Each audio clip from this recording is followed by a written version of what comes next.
The chamber was cold, the way power is always cold. Not in temperature, in feeling.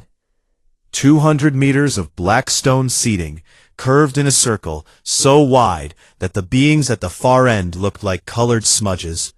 17 species, 17 flags, 17 sets of eyes, or eye equivalents, watching the central floor where decisions got made, and civilizations got shaped, and lesser voices got ignored.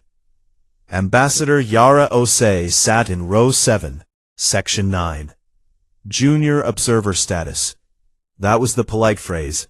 It meant, you may watch, you may not matter. She had a small desk, a datapad, and a stylus she had carried for 2 years without once using. She came here to build something. She was patient. She had time. Or so she thought. The Vorkai Primacy introduced Directive 7 Keth on a Tuesday. Galactic Standard Tuesday, which meant nothing to most humans, but felt appropriate anyway. Tuesdays were for things that ruined you quietly.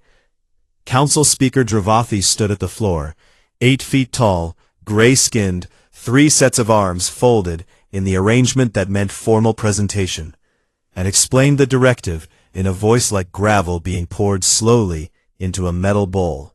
The logic was clean, too clean. Children below a species-specific cognitive threshold, pre-language, pre-self-awareness, still in the stage where they responded to light and sound and warmth, but could not yet name themselves, were to be reclassified, not as persons, as potential persons. A philosophical distinction, a legal one, progress Dravathi called it, an honest reflection of biological reality. The vote passed 14-3. Humanity voted no.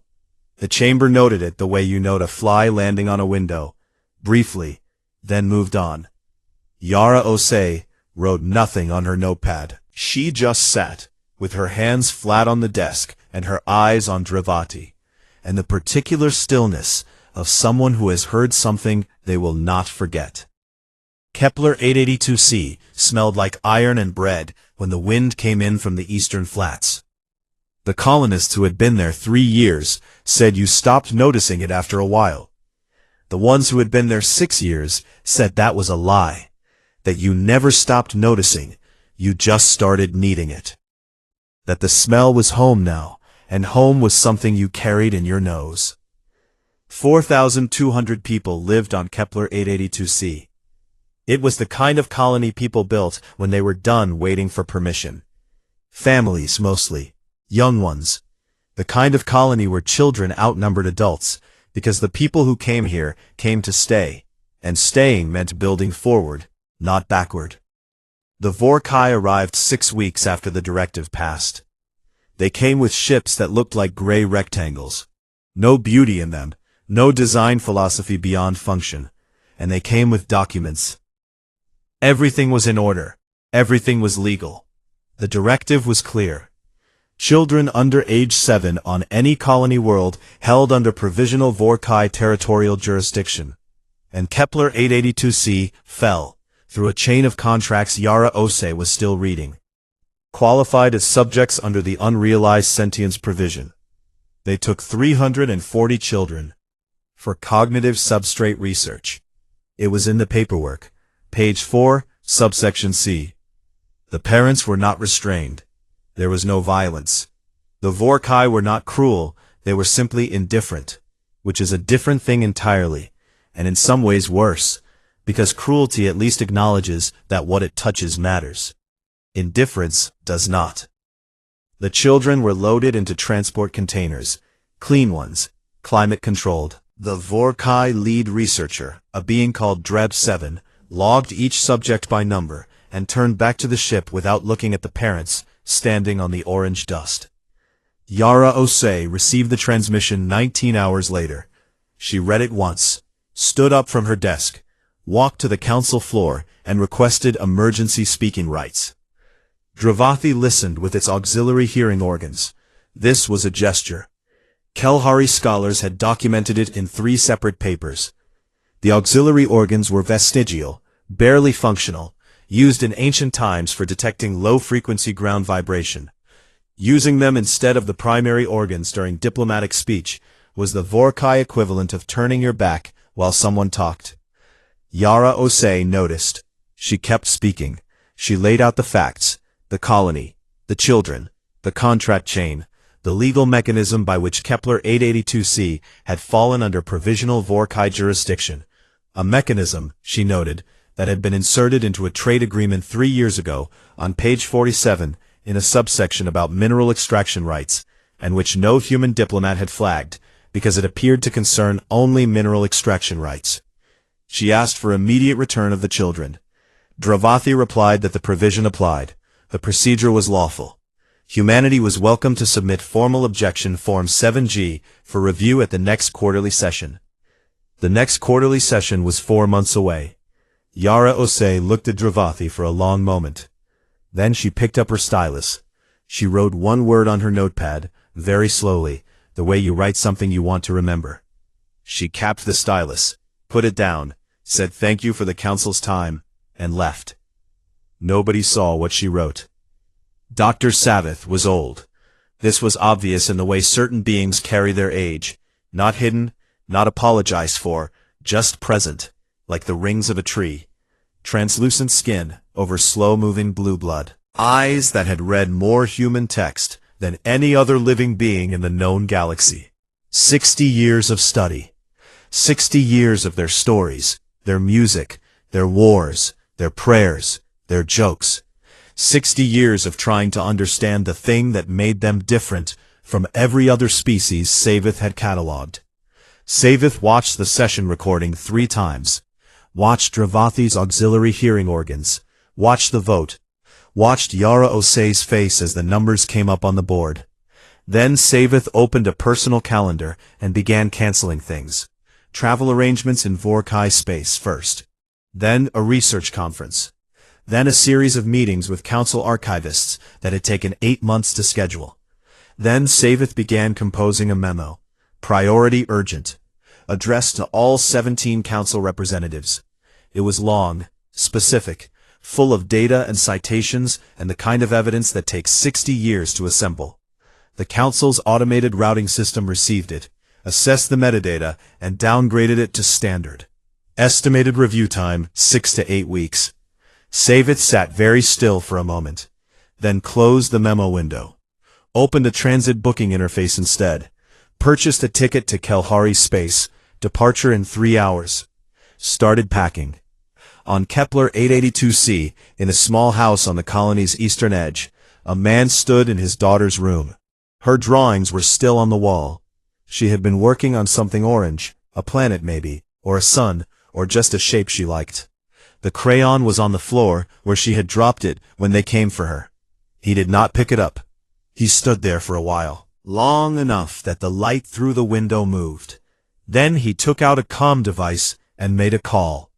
The call was 7 seconds long. He said 3 words.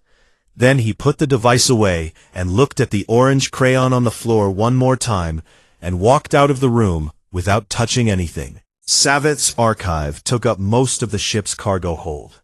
Not physical storage. Data, packed into drives stacked floor to ceiling in climate-controlled shelving units that hummed softly like something alive. 60 years of human material. Literature going back 12,000 years. War records, religious texts, folk songs from regions that no longer existed. Children's stories, legal codes, jokes, funeral speeches, wedding vows, letters soldiers wrote home that were never answered because the people they were written to were already gone. Savath moved through it the way someone moves through a house they know by heart. Not searching, confirming. The thing Savath was looking for was there. It had always been there. 60 years ago, it had looked like a pattern. Now it looked like a warning. 3 council members agreed to an emergency meeting. Not the full 17. 3. Aerith of the Movin Collective, who had a reputation for listening.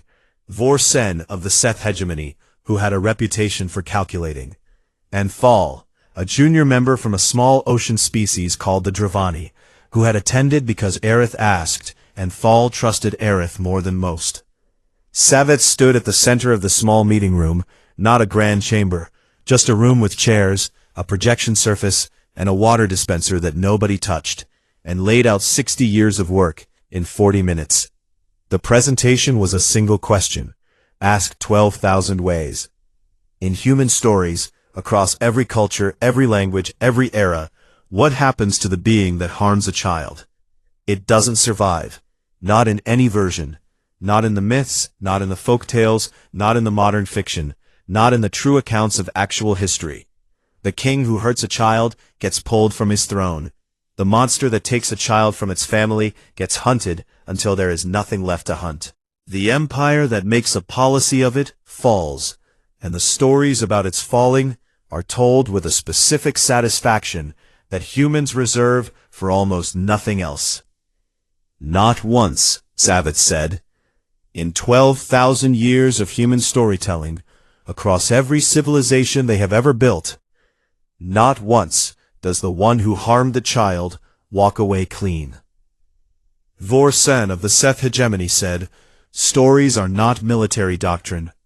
Savith said, for humans, they are the same thing. Aerith sat with hands folded, very quiet, the way Move-In go quiet when they are doing serious internal calculation. Thal of the Dravani said nothing, just watched Savith with its wide lateral eyes. The meeting ended without a decision. The memo was accepted into the formal record. Review in 6 to 8 weeks. Savith walked back to the ship and sat in the cargo hold among 60 years of human data, and thought about a word humans used sometimes in their oldest texts, a word that meant the anger of a parent. In the old Greek stories, it was the force that moved the universe when the right thing got violated. Not hot anger, not the kind that burns fast and goes cold, the kind that doesn't stop. The Council had seen species go to war before. It had protocols for this. Warning stages, communication channels, sanctions applied in sequence like steps on a staircase, each one giving the other party time to step back before the next one came. It worked, because every species the Council had ever dealt with had the same basic architecture underneath everything else. Survival instinct on top. When survival was threatened, beings negotiated. When negotiation failed, they fought. When fighting became too costly, they negotiated again. The pattern was reliable enough that the Council had built an entire legal framework around it. The Vorkai and the Kelhari had gone to war 300 years ago. The Vorkai took 40% of Kelhari territory in 18 months of hard fighting. The Kelhari sued for peace. They had run the numbers, and negotiation cost less than continuation. The Seth hegemony had their homeworld blockaded for 6 years. They had sat in darkness and cold, and eventually agreed to the terms placed on the table. Logical. The math said agree. Every species negotiated when the cost got high enough. This was, the Council believed, a law. Not a written one, a natural one, like gravity, like the way heat moves toward cold. Rational beings, under sufficient pressure, seek the option that costs least. The Council had never encountered a species whose survival instinct lost to something else. 14 human warships were tracked moving toward Vorkai space 6 days after the colony incident. Small ships, Earth-class frigates, the Council's military analysts noted, functional, not impressive. The threat assessment came back manageable if escalation occurred. What the assessment also noted, in a footnote, was that 847 civilian vessels had gone dark in the same 72-hour window. Not destroyed, not in distress, simply no longer broadcasting. What the assessment did not note, because nobody thought to check, was that 22,000 individual humans had in the same period resigned their positions, closed their financial accounts, removed themselves from all civil tracking systems, and stopped responding to communications. Not soldiers. The Council's follow-up inquiry found this. A retired grandmother from a place called Osaka. A marine biologist working a research posting on a water moon in the outer territories. A man who had run a bakery on a colony world for 11 years and had, by all accounts, been very good at it. An engineer who had spent 6 years building water filtration infrastructure for 3 different species on 3 different planets. 22,000 ordinary people, gone quiet. The assessment flagged the civilian disappearances as anomalous and routed the file to a subcommittee for review. Yara Osei submitted her resignation on a Thursday. It was formal and correct, and thanked the council for the opportunity to serve in the interest of interspecies cooperation. She had been an excellent ambassador. 2 years of patient work, relationship building, careful navigation of a system that was not designed to include her species at a level where they could matter. She sent one additional communique, addressed to Dravati specifically. It was short. She wrote that she wanted Dravati to understand something. That she was not angry. That anger was what happened when you expected better and had been disappointed. She had not expected anything from the council. She had hoped, but that was a different thing. She wrote that she was going to get her children back. She wrote that Dravati should use the time between now and that outcome to decide which parts of the Vorkai primacy's current standing the council would prefer to preserve. Dravati had the message translated twice. Showed it to 2 advisors. Both advisors assessed it as emotional hyperbole, the kind of statement beings made when they felt powerless and needed to feel otherwise. Dravati filed it under non-urgent correspondence and moved on to the afternoon session agenda. On the transit ship toward Kalahari space, Savith pulled one file before sleeping. An old Earth film, animated, simple colors, a father, a small orange fish, an entire ocean. It was a children's film. Short. The plot was not complicated. A child was taken. A father who was afraid of almost everything, put aside everything he was afraid of, and went after the child, crossed the whole ocean, did not stop. Got the child back. Savith watched it twice, then turned the cabin lights off, sat in the dark for a long time, thinking about 22,000 ordinary people who had gone quiet. Thinking about a man on an orange dust planet, standing in his daughter's room, looking at a crayon on the floor. Thinking about a word in the old Greek texts, the word that meant the thing that does not stop.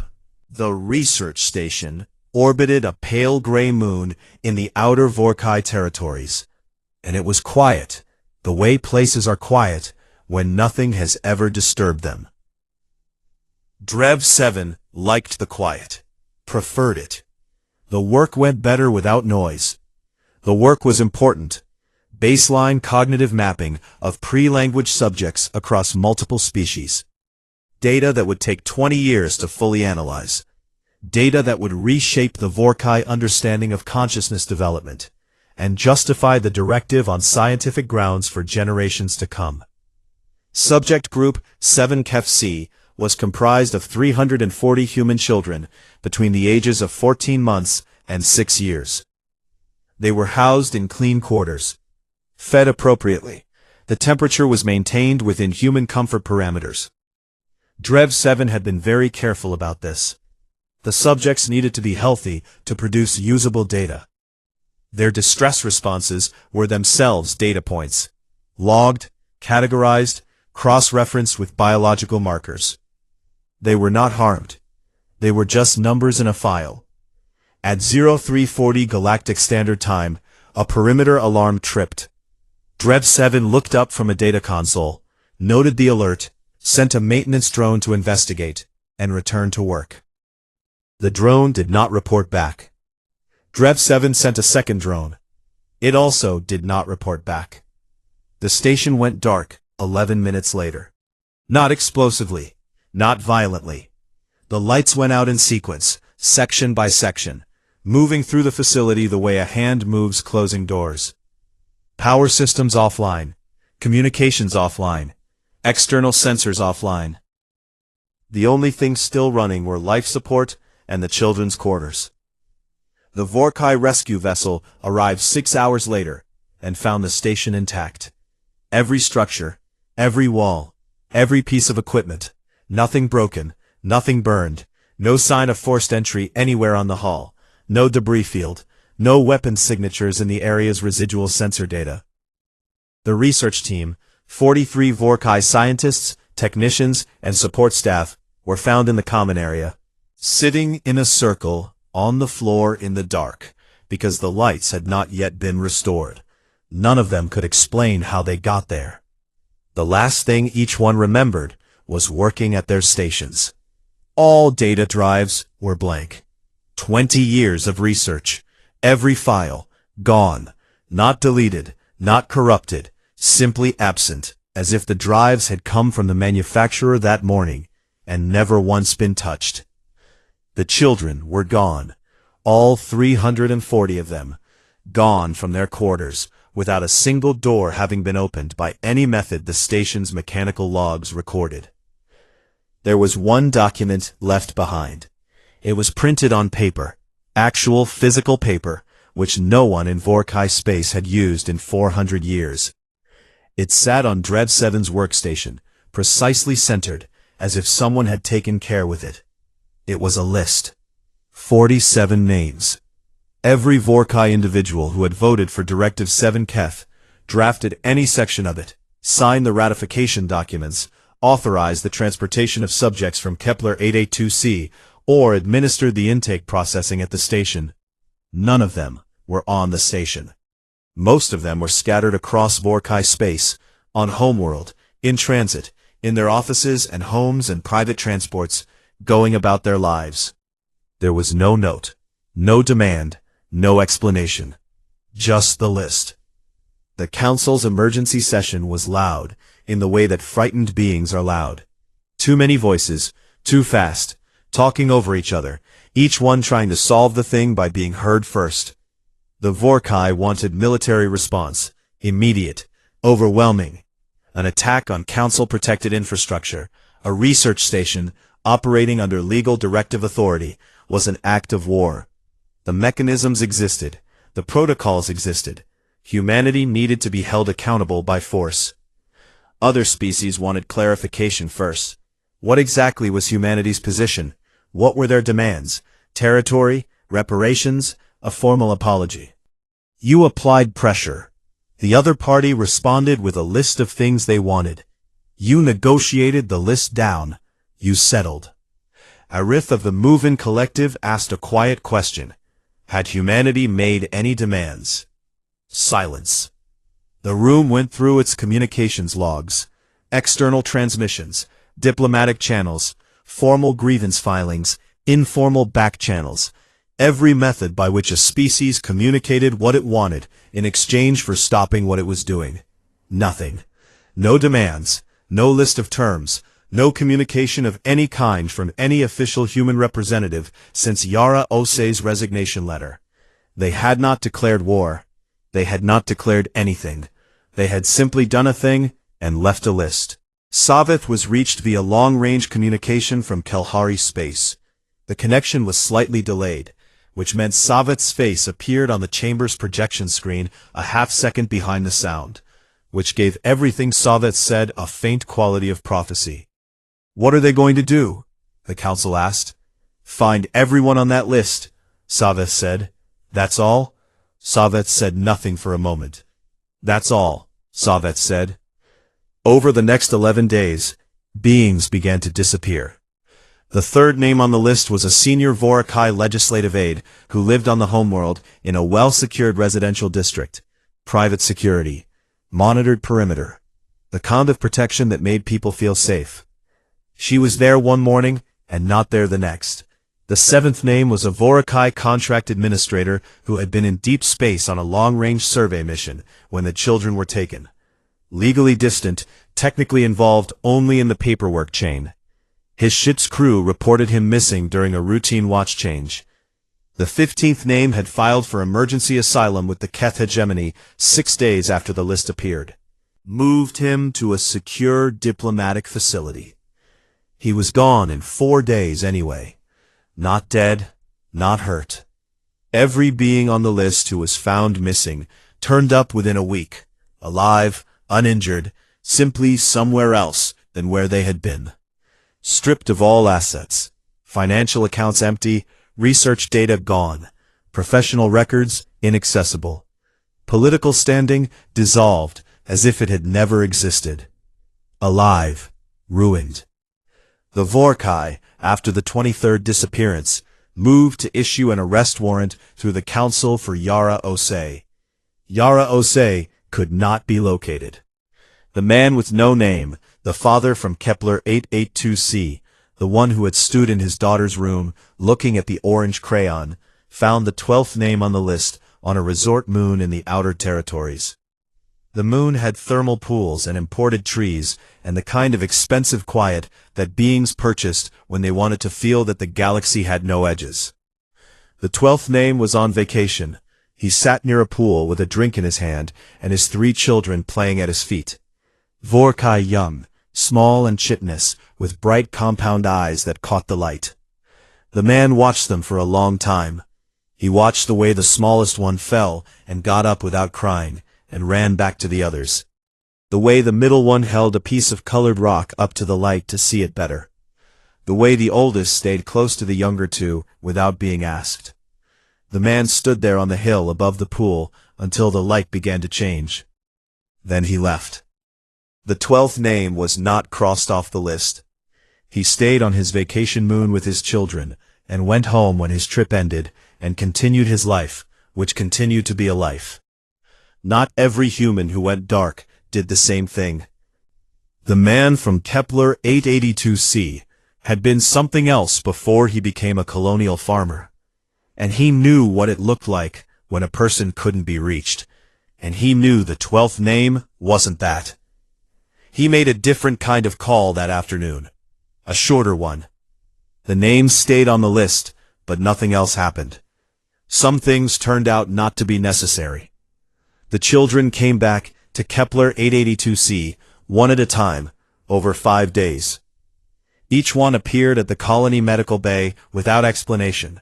Healthy, fed, no injuries, no distress markers beyond the ordinary ones that came from being 3 years old and confused about where you had been.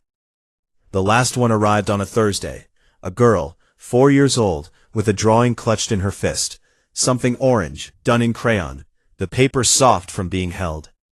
Her father was at the medical bay door. He picked her up. The cameras in that wing of the bay went dark for exactly 4 minutes. A technician noted this in a maintenance log and attributed it to a power fluctuation.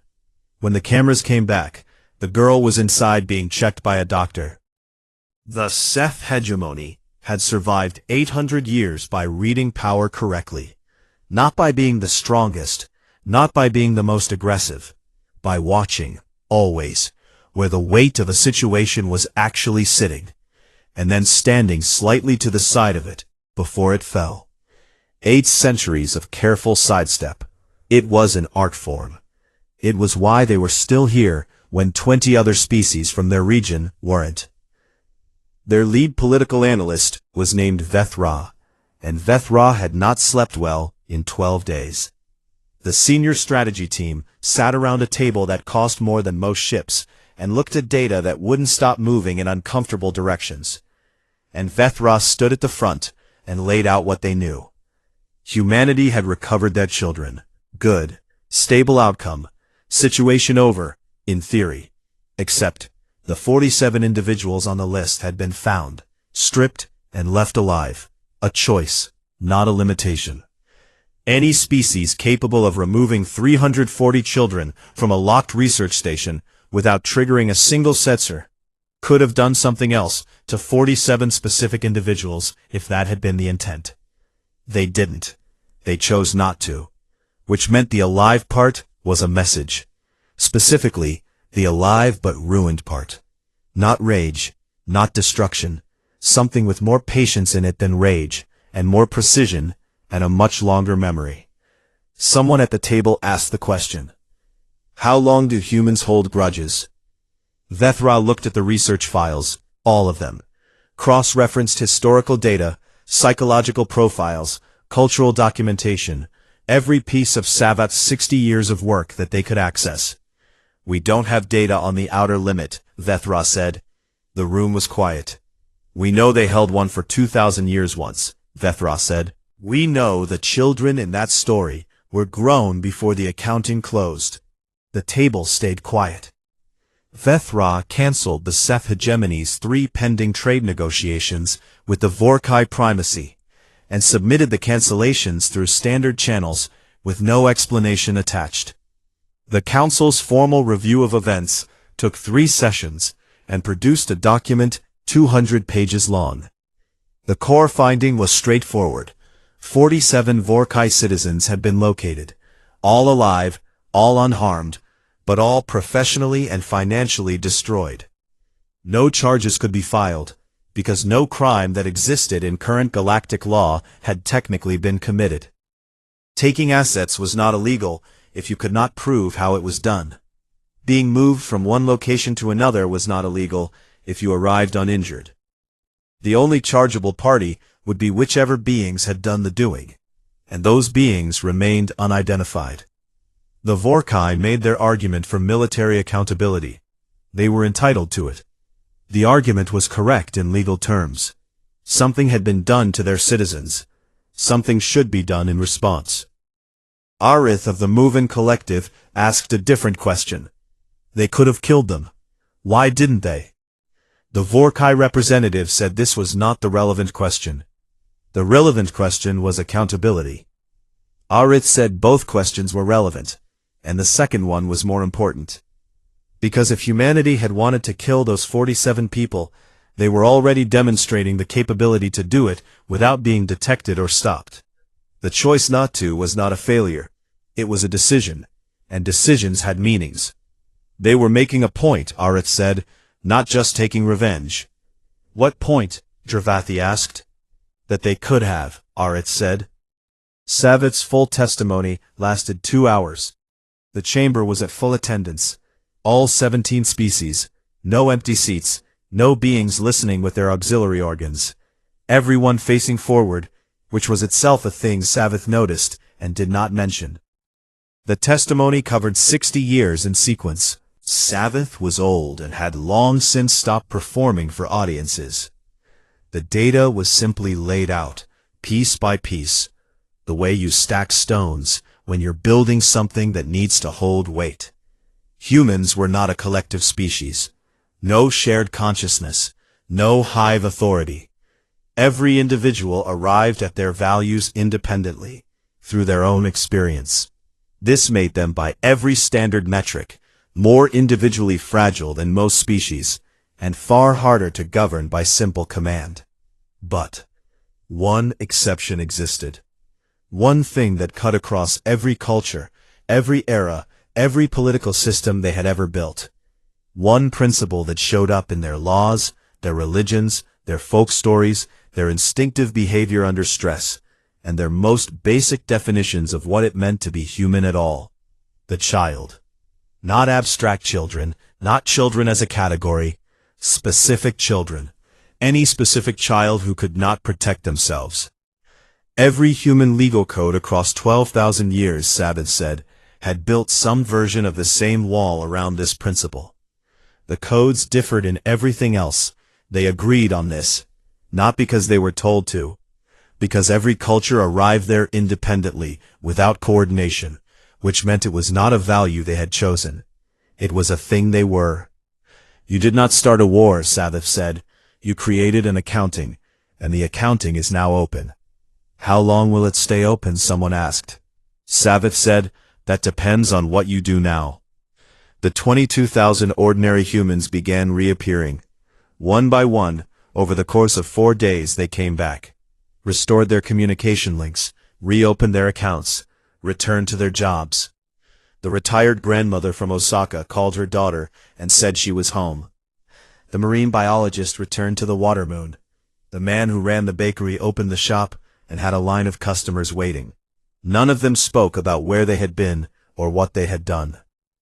The Council's intelligence division spent 6 weeks trying to find out. No communications trail, no financial traces, no sensor records. 22,000 people had gone somewhere and done something and come back, and were now making bread and teaching children and filtering water on distant moons as if none of it had happened. The intelligence report was long, the summary was short. All 22,000 returned within 72 hours of the last child being safely home. That was the only correlation the analysts could establish with certainty. They arrived when the children were taken. They left when the children were home. The report did not speculate on implications. The analyst who wrote it had 12 grandchildren and decided privately that some implications did not need to be written down. Travathi requested a private meeting with Yara Osei. She arrived alone, no security. She wore plain clothes and looked exactly as she had 2 years ago when she sat in row 7, section 9, and did not yet use her stylus. Maybe slightly less patient, maybe not. Travathi asked what it would have taken for her not to do what she did. What number, what concession, what was the offer that would have avoided all of this? She thought about it honestly, because it was an honest question, and she was a person who took honest questions seriously. For you not to do it first, she said. Travathi was quiet for a moment. Then, and now, what do you want? Territory, a permanent council seat, reparations for the colony? She looked at Travathi with the expression of someone who had been asked a question by a being who still didn't understand what kind of situation they were in. I want the directive revoked, she said. I want a new one written, one with teeth, one that covers every child of every species in this chamber, and I want every member of this council to understand exactly what they are signing when they sign it. Travathi said, That's all? That's everything, she said. Set it on the table between them. She didn't need to explain. They both understood. The stylus had been in her pocket for 2 years, unused. She was done waiting. The chamber was full for the second time in 3 weeks. The first time had been Saveth's testimony. The second time was this. 17 species, every seat. A room that had seen centuries of decisions and wars and treaties and the long, grinding machinery of galactic politics, moving at the speed that powerful beings moved when they did not feel urgency. They felt urgency now. The new ambassador from humanity was younger than Osei, 29 years old, from a place called Montevideo. Her name was Selena Reyes, and she had been a diplomat for 4 years, and had spent most of those 4 years in low-level trade discussions, and had not expected to be here yet. Promotions happen fast sometimes. She had gotten the call 6 days ago, and had spent 6 days reading everything. She sat in row 7, section 9, with her back straight and her hands flat on the desk. She had brought a stylus. She used it immediately, signed her attendance registration before the session began, because she was someone who did not wait for things to begin before she began them. Resolution 1 Keth was brought to the floor. The protection of unrealized sentience across all member species. The language was clear. No loopholes, no subsection C, no mechanism by which a trade agreement could quietly absorb a colony world into a jurisdiction that then applied a different legal standard to the children living there. The protection was absolute, and it applied to every child of every species in the chamber, from the moment of birth until the moment of recognized legal majority. Regardless of cognitive threshold, regardless of territorial claims, regardless of any future directive or provision, or philosophical reclassification that any member might choose to introduce. Violations were not subject to the standard 4-month quarterly review process. Violations triggered immediate council response. Mandatory, not optional. There were no amendments proposed. No species asked for time to consult with their home governments. No one requested a procedural delay. The vote was called. 17 in favor, 0 against. The first unanimous vote in the Galactic Council's 400-year history. Selena Reyes wrote the outcome on her notepad, underlined it once, put the stylus down.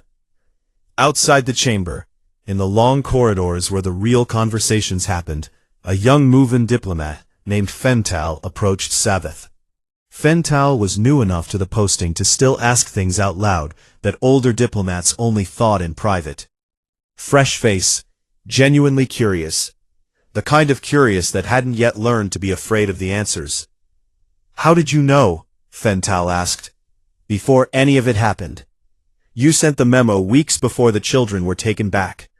You were packing to leave Vorakai space before the station went dark. You knew exactly what was going to happen. Savith walked slowly, old bones, patient pace, and Fental kept step beside.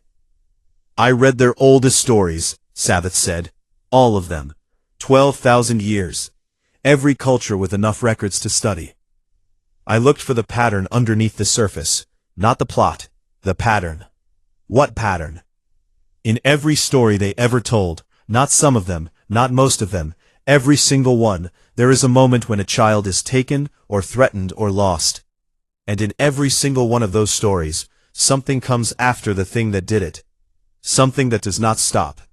Something that crosses any distance, and faces any obstacle, and doesn't count the cost against the outcome. Fental was quiet for a moment. And the story always ends the same way? Fental asked. The child comes home, Savith said. That's it? Savith stopped walking, turned and looked at Fental, with 60 years of reading behind those eyes. That's everything, Savith said. Yara Osei was in a garden, not metaphorically. Soil that needed to be turned before planting. A section of fence that needed a new post. 3 tomato plants that had opinions about where they were positioned relative to the afternoon sun.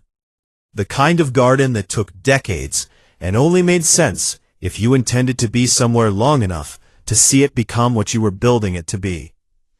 She had received the message from Selena Reyes that morning, an invitation to an advisory position, permanent seat, real authority, the kind of role that Osei had spent 2 years earning the right to, and had then spent several additional weeks making entirely necessary by demonstrating what the absence of it had cost. She read the message once, filed it in a folder she would look at later. When later came, she would say yes. She already knew this.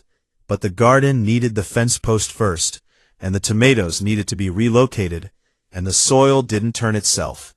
She had spent 2 years being patient in a room where patience felt like surrender. This patience felt different. This was the kind you chose, not the kind imposed on you, the kind that grew things. She turned the soil for another hour, without thinking about the council at all. On Kepler 882c, in the late afternoon with the iron and bread smell on the eastern wind, the children were running. A patch of flat ground on the colony's edge had been leveled out and marked with colored lines, and the children played a game on it that had loose rules and constant arguments about those rules, and continued anyway because the arguments were part of it, the way many things human worked. The man with no name coached from the side.